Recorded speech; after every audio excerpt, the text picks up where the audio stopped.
Hello everyone, in today's video I'll be reviewing Spider-Man 2. After the big mega hit success of Spider-Man, Sony immediately worked on a sequel to Spider-Man. Spider-Man 2 is once again made by Columbia Pictures and Marvel Enterprises, and Spider-Man 2 is once again directed by Sam Raimi. Spider-Man 2 is also produced by Laura Ziskin and Avery Arab, who has produced a lot of Marvel films. The story was written by Alfred Go and Miles Millar. These two are the creators of Smallville, and it was also written by Michael Chadden. The screenplay was done by Albin Surgeon, who was a screenwriter for two Best Adapted Screenplays Academy Awards, Julia and Ordinary People. He also did screenplay for movies like Paper Moon, What About Bob, and Unfaithful. The movie stars Tobey Maguire, Kirsten Dunst, James Franco, Alfred Molina, Rosemary Harris, and Donna Murphy. The music was once again composed by Danny Elfman. Spider-Man 2 was released on June 30th, 2004. Spider-Man 2 made $789 million at the box office. The plot to Spider-Man 2 is we see how Peter Parker is having a hard time struggling and balancing his life with being Spider-Man, school, and work, and he also is being estranged from his friends. Dr. Octavius fails a nuclear experiment for Oscorp. His wife is killed during the experiment. He becomes Dr. Octopus. Doc Ock blames Spider-Man for the accident and wants revenge against Spider-Man. Peter Parker is also having a hard, complicated relationship with his friend Harry, who hates Spider-Man, thinking that he's responsible for killing his father. Mary Jane Watson is engaged. This makes Peter Parker jealous. I'll never forget, 2 years after seeing the first movie, I remember seeing this in the movie theaters with my parents. I was very excited that a sequel was coming out to this movie. Because around this time, I was reading so many Spider-Man comics at the time. I was really excited to read about how they wanted to use the very popular storyline and themes of Spider-Man No More comic book. I was also excited they were going to use Dr. Octopus as the main villain in this movie. Just like any movie series, the first movie was an intro and a starting out point. And the sequel goes deeper and dives into the themes of seeing how Spider-Man is having a hard time and struggling balance with his life as Spider-Man and Peter Parker.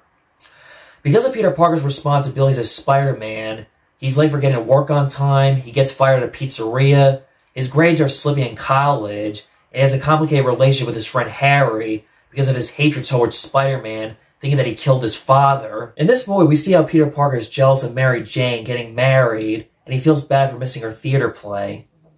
Despite rejecting her because of wanting to protect her, to make sure nothing bad happens to her, Peter Parker really loves Mary Jane, but is afraid and scared of commitment and letting her in his world, and also taking a risk out of relationship as Spider-Man and Peter Parker at the same time. This movie basically has similar themes and elements like in Superman 2. The difference is Superman gave up his powers to live a normal life and to be with Lois Lane. But after he gets into a fight, he decides he has to get his powers back. In this movie, Spider-Man loses his powers for no reason that is not explained why he's losing his powers. Seeing Peter Parker dump his Spider-Man costume in the trash can looks just like the comic book come to life was so cool to see to me as a little kid in the movie theaters. For some reason, to me as a kid, that felt so real to me. When Peter Parker decides to stop being Spider-Man, his life gets a little bit better. He gets back on track with his schoolwork and his grades go up. He finally sees Mary Jane's theater play, but she's still mad at him, and she wants to marry John the astronaut. Even though Mary Jane is engaged, she's having doubt and second thoughts and realizes that she's not in love with John the astronaut. Compared to the first movie, in this movie, their relationship is a lot more complicated than it was in the first film. Despite that Peter Parker is happy of giving up being Spider-Man and not having superpowers, no matter where he goes, his destiny can't stop following him. Just like the first movie, he saves someone in a building on fire. This time he saves a little girl's life. It shows that even without superpowers, Peter Parker can still save people and be heroic. But at the same time, he still needs his superpowers back. When Peter Parker is trying to focus on getting his superpowers back, he jumps across a building. Just when he thought he had his superpowers back, he falls down and hurts himself.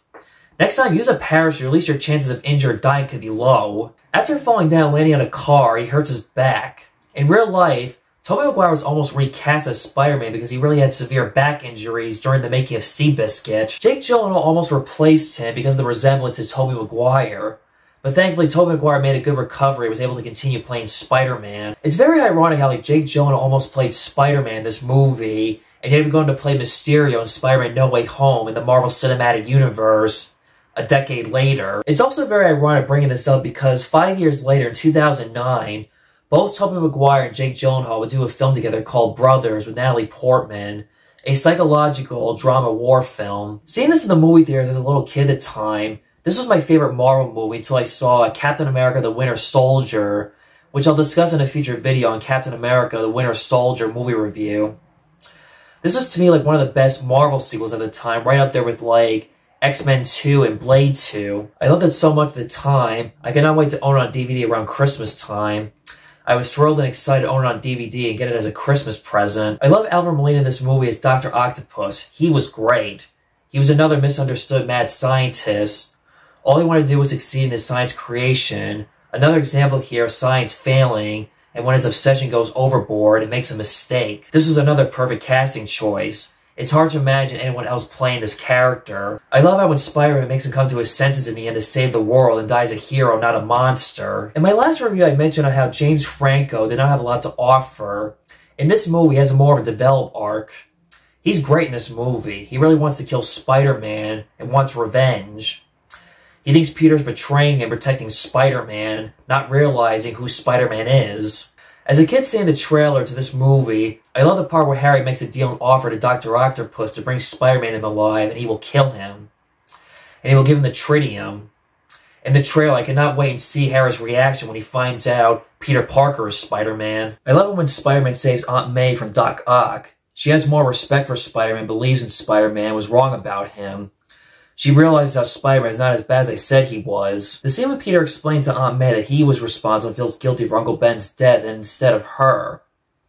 That was tough and not easy for Peter to explain to her. But Aunt May forgives Peter and was proud of her telling the truth.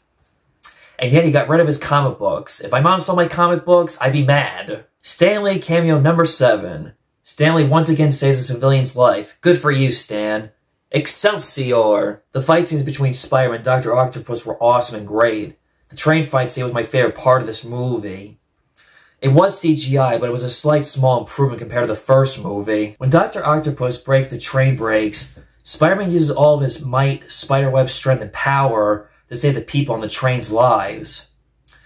When drained, tired, exhausted, the civilians save him from falling down, and they see how Spider-Man is just a kid.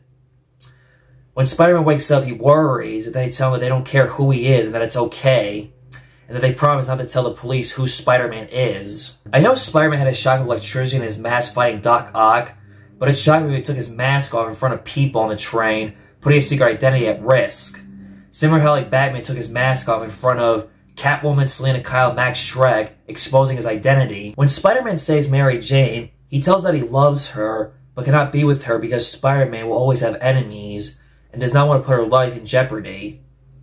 On a side note, I forgot to mention the last movie, the ending when she kisses Peter and gets rejected. If you look closely, she has that look on her face knowing, hinting that he is Spider-Man. In the end, Mary Jane decides to take the risk and wants to be with Peter Parker because she loves him. Just like the first movie had some comedy moments, this has the most and has the funniest of the trilogy of comedy. Once again, J.K. Simmons nails it as J. Jonah Jameson. I'm glad we saw more of him in this movie. I like when he fires Peter Parker, goes back saying, "You're unfired. Parker, you're fired. Oh wait, come back, you're unfired." When unsure what they're going to call Spider-Man's like new villain's name, Ted Raimi, Sam Raimi's real-life brother, suggests the name Dr. Octopus, and J. Jonah says it stinks. And Hoff makes more suggestions like the Sid Squid or Dr. Strange. J. Jonah's like, "I like that one, but it's been taken." A foreshadow there that Sam Raimi would go on to direct the sequel to Doctor Strange. Who knew at that time? Then J. Jonah suggests, "Wait, I got it. Dr. Octopus." And does not give Hoffman the credit. Hoffman stands there frozen like a statue, agreeing to like his name. And J. Jonah's like, "Of course you like it." He goes, wait here for Rays, get out of here. J. Jonah's such a dick. J. Jonah's so cheap to the garbage man who found Spider-Man's costume. That garbage man was in A Simple Plan, another Sam Raimi film. At least he found a lot of money in the woods compared to being paid $100 for the Spider-Man costume he found in the garbage. When J. Jonah's son's fiancée is kidnapped, he feels guilt and grief and wishing Spider-Man was back and not realize that he was a hero for 5 minutes. Then Peter gets the costume back, and then J. Jonah's back to hating Spider-Man. "I want Spider-Man!" The pizza scene was funny. When Peter's running late, some random civilian looks at him and sees Spider-Man, thinking that he stole his pizzas. Whoa! He stole that guy's pizzas! Spider-Man saves 2 little kids that almost get run over by a car, and one of those little kids is little Peyton List, Tori from Cobra Kai. Who knew? In my Spider-Man review, I forgot to mention how that this is Bruce Campbell's second cameo in the movie. As a little kid watching this and the rest of the series, I never understood why Bruce Campbell was in all three of these movies, because as a kid at the time, I had not seen or anything about the Evil Dead horror movies, not knowing that was how Sam Raimi started his film career, and that's what made him a big shot film director. Also how Bruce Campbell was Ash. I didn't see Evil Dead until 2010, my senior year of high school. In the first movie, he had a cameo as the wrestling ring announcer and thinks the human spider wrestling name sucked. Looking back now, I did not even recognize him. In this movie, he plays a theater usher telling Peter that he can't go in the theater room. Once it starts, it ruins the illusion, and he'd be quiet while the theater is playing. It's a small part, but Bruce always fun and entertaining to watch no matter what the movie is. Bruce Campbell also did a little voice narration in the first Spider-Man video game movie based on the first movie. But it was only for the training scenes. Just like the first movie, this movie has another great build-up ending. Waiting to see how challenging we see how Peter Parker's in a relationship with Mary Jane and still has responsibilities as Spider-Man, and going to see how this is going to be a big risk for both of them. Harry knows now who Spider-Man is and how it affects their friendship. Before Spider-Man 3, seeing Dylan Baker as Dr. Connors, my first thought was the next movie, Lizard Man. But boy, little did I know what to expect what was coming the third Spider-Man movie at the time. Because as a little kid growing up reading Spider-Man comic books, Lizard Man was one of my favorite Spider-Man villains as a kid. There's an extended cut to this movie that was released 3 years after this movie came out.